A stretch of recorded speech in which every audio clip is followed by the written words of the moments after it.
প্রিয় বাংলাদেশী, প্রিয় দেশবাসী, আসসালামু আলাইকুম। নতুন বাংলাদেশ গড়ার স্বপ্ন দেখিয়ে ক্ষমতায় এসেছেন তারেক রহমানের বিএনপি সরকার কি প্রত্যাশা পূরণ করতে পারবে? সাংবাদিকদের মুখোমুখি বাংলাদেশের হবু প্রধানমন্ত্রী জানিয়েছেন আগামী দিনে কোন কোন চ্যালেঞ্জের মোকাবিলা করতে হবে তাকে। ফ্যাসিবাদের রেখে যাওয়া ভঙ্গুর অর্থনীতি, অকার্যকর করে দেওয়া সাংবিধানিক এবং বিধিবদ্ধ প্রতিষ্ঠান এবং দুর্বল আইন শৃঙ্খলা পরিস্থিতি।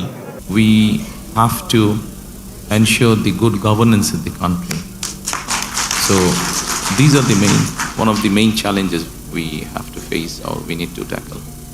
তারেক উল্লেখ না করলেও ভারত বাংলাদেশ সম্পর্কের ভবিষ্যৎও বিএনপি সরকারের কাছে চ্যালেঞ্জ বই কি। তার সঙ্গে জুড়ে রয়েছে ভারতে হাসিনার অজ্ঞাতবাসের প্রশ্নটি।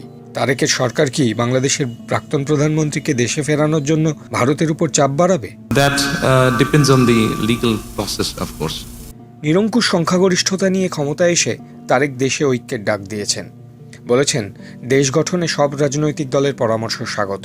দেশের সাথে আমরা সবাই এক।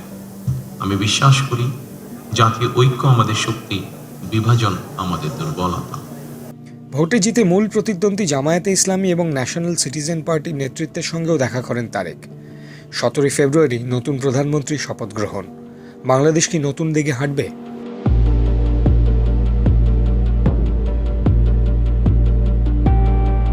ফলো করুন আনন্দবাজার.com।